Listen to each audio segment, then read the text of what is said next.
So in our last module, we went over all of these things here. Wanted to type it out neater for you because I know when I write it, it's very hard to read.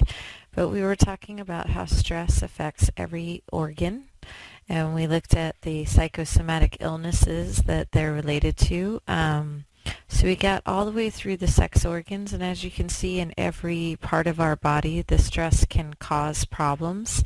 And it seems like each one of us has a different weakness. So some of us just naturally have, would get ulcers, migraines when we get stressed. Some people are prone to urinary tract infections, heart disease. So a lot of us have the biological predisposition to have a certain weakness in our body, and that's usually where it's going to flare up.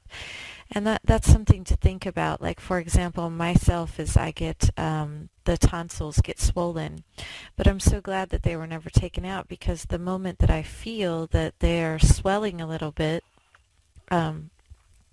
I know that it's time to relax. It's time to start taking care of myself. It's time to slow down on the commitments. And so the tonsils for me are like my sign that, like, you're doing too much. But if I had removed those, then that sign from the body would have to go to another part of the body that might not be so easy to take care of if there was a problem. So it's just something to consider is, where is your sign from your body that things are getting out of control? Some people have back problems. Some people start to get the acid reflux. But let's move on to a couple more things with this, and then we'll finish up the lecture. So we're going to the brain now. And here's another thing is we were talking about the reason why we need to understand this is because our health is probably the be-all and end-all of, how we live our life. If we don't have our health, then enjoying life is very difficult. But another thing that we were talking about is basically what's going to break us in life is not being able to handle the stress. A lot of us, when we've messed up in life, done bad things, it's because we couldn't control our stress. So what happens when we're stressed out is the amygdala takes over. And that's the emotional center of our brain, which we'll be spending more time on that later on in this lecture. And it kind of shuts down our frontal lobe. And our frontal lobe is what allows us to function well in society. So if you think of a time in your life when you've just looked at yourself and you say, oh my gosh, how could you do that? That was probably when you were a time under stress. I mean, a lot of murders happen under stress. A lot of sexual acting out will happen under stress. Is the amygdala just starts running because you're in your survival mode and you've lost the ability to think rationally. And so we start acting on our primary instincts. When you see a lot of crimes that are committed and you say you're stressed out, you can't think. Maybe some of you experience this as maybe you know all the answers to all the test questions. You listen to the lectures, you've taken lots of notes, but then the moment that you open up the quiz, it's as if they're just gone. They just disappear. And again, if you don't have access to your cortex, okay, that's the higher regions of the brain, then you can't find the memories because the memories are all stored up there because your amygdala is firing too much. Another example of this is probably maybe you've experienced is, have you ever been totally just taken aback by you weren't expecting it, just someone came and attacked you verbally and you just froze because you weren't expecting it at all and it caught you off guard by surprise, and then you go home that day and you say, oh, I should have said this, and I should have said that, and I should have said this, but at the moment you couldn't think. That would be the same thing. Okay, so then another thing is have you noticed that when you are stressed out, you become more judgmental? Or people who are under high stress, they tend to see things definitely in black and white. See, because that's what the amygdala is set up to do. It's set up to take one look at something, make a snap decision, and not be able to see the big picture. And so the amygdala just can focus in on one point. It divides it into black and white as, either it's good or it's bad, and it can't see the big picture. But then when you calm down, you're more open, more relaxed, you can look at all the various aspects of things, and you can see the big picture. In that show called Snapped, where you see these people and they've had no prior crime in their, no prior crime record, but then all of a sudden they just perform this heinous crime. Again, that's this amygdala shutting down the frontal lobe and things.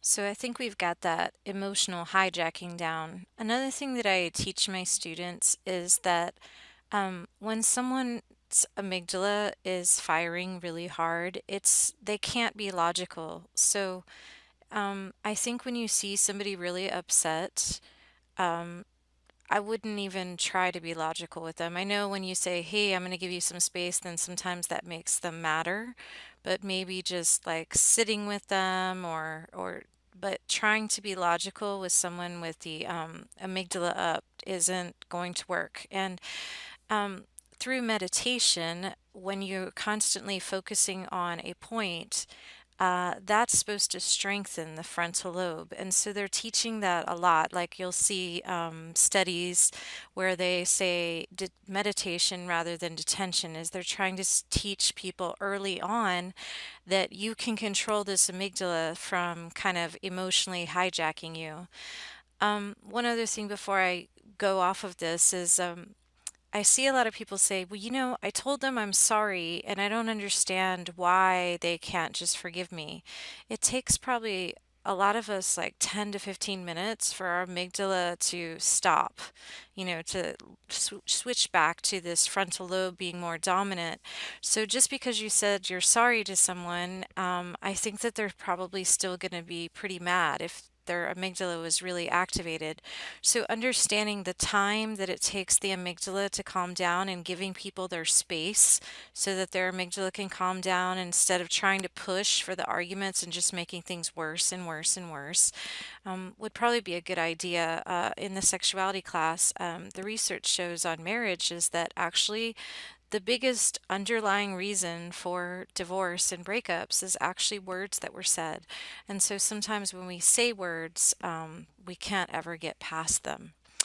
Okay, so we are on to my absolute favorite story of the course. This is the one. I hope I do a great job on this, but this is my favorite one. So hopefully you guys are still listening and can focus on this one. So, I want to talk to you about the story that happened back in the Victorian era around the 1900s. And there were two brothers, and one was 8 and the other was 12. And they were walking, and there was a carriage accident. So I think one of the horses had gotten out of control, and the 12-year-old was killed right in front of the 8 to 10-year-old. I think he was around that age. And so this was very traumatic for him. But this was just at the time when Freud was coming up, the early 1900s, to recognize that, hey, children have feelings and they can be traumatized, and this is a very important time in their life. So back then, they didn't pay that much attention. So the mom that had lost the son, understandably, she took to a depression, and she actually went into a depression that we'll talk about in the next on mental illness when we go to the next chapter. And it's this type of depression called affective psychosis. And that's one that they actually usually treat with shock treatment. It seems to work best on that one. But anyway, she went into affective psychosis. She went into a depression. But what affective psychosis is she actually had the depression, but then she had visions and hallucinations along with her depression. So she would lay in bed and she would constantly see the dead son that she had lost, and she would talk to him constantly.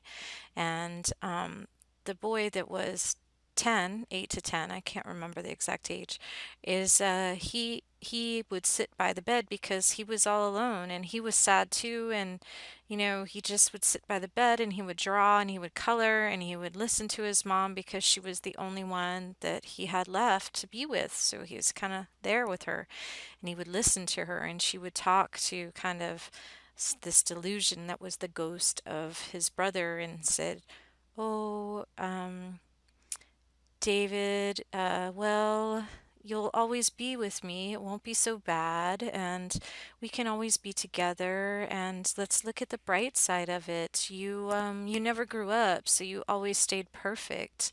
And since you never grew up, you'll always be my son. You'll always be with me because you never grew up. You never grew up. You never grew up. So the son that was left was listening to this. And what he would do to kind of pass the time and kind of deal with himself is he would draw stories and write stories and listen to his mother. And he grew up to be a very, very famous author, but also a famous author with kind of a checkered reputation. And I wanted to tell you who this author is. So, who do you know that wrote a story about someone never growing up? It was James M. Barrie with Peter Pan. And maybe you're saying right now, well, I mean that's pretty interesting, but I don't really see how this goes with stress in the brain. Well, when I was back in graduate school, our chapters in the book, this type of my biopsych book, it actually started out, this chapter started out with a quote from Peter Pan. Very interesting, very interesting. So actually, they tell the story that I'm telling you, and then they lead into something called psychosomatic dwarfism. And this is what James M. Barrie had. So not only did he write the story of Peter Pan, but he actually never grew up. Is the trauma caused him not to go through puberty. Now, the way that they know this is one, he didn't grow much after the accident. I believe it's reported that he grew about 1 or 2 more inches. So he didn't have the massive growth spurt that he should have had. And then upon his death, at autopsy, they found that he had undescended testicles. So when a boy goes through puberty, his testicles descend, and his had never descended. So this to me was one of the most fascinating stories that I ever read, that the book that we all loved, Peter Pan, the story that we all loved, was actually written due to his mother's psychological delusions, and he himself never grew up. So maybe it was the trauma that caused him to kind of stop the growth hormone, because the hypothalamus, remember the HPA axis, the hypothalamus is responsible for releasing the growth hormone, and maybe his was so stressed out, so traumatized that the growth hormone was not released adequately. Um, it's interesting that he was accused of child molestation. So I don't know if that's true, but that's another interesting thing. That did he mentally stay at that age, and maybe that was caused by it. But I just wanted to let you know about that story about James M. Barrie, and that he had psychosomatic dwarfism, showing again how stress can affect the brain and releasing the growth hormone. I think many of you realize, have heard stories about children who were brutally abused and they did not grow. We also know pets that aren't taken care of, that you can tell by their coats, and you can see their overall health. Okay, so now we're going to transition into one more thing about stress in the brain, and we're going to talk about what stress does to the hippocampus. The hippocampus actually shrinks. So if you remember, the hippocampus is your memory center. And when you're under prolonged stress, you will probably notice that your memory, you're very forgetful. You forget to do lots of things. You forget important appointments. And so prolonged stress, for whatever reason, seems to shrink the hippocampus. But the good news is that the hippocampus is one area of the brain where we found that you can add new cells. And so this could so after the stress stops and you relax a little bit, you get your life back under control, you can rebuild that area. But this might explain something that you've experienced. When you're doing way too much, you tend to actually be less efficient because you forget so many things. You make crazy mistakes. So here, some things that are associated with the brain is mental disorders, pedophiles are child molesters, and usually before they act out, they were under stress. Sex addiction, all addictions, when they go out, that's what they say, is usually it happens because of some form of stress.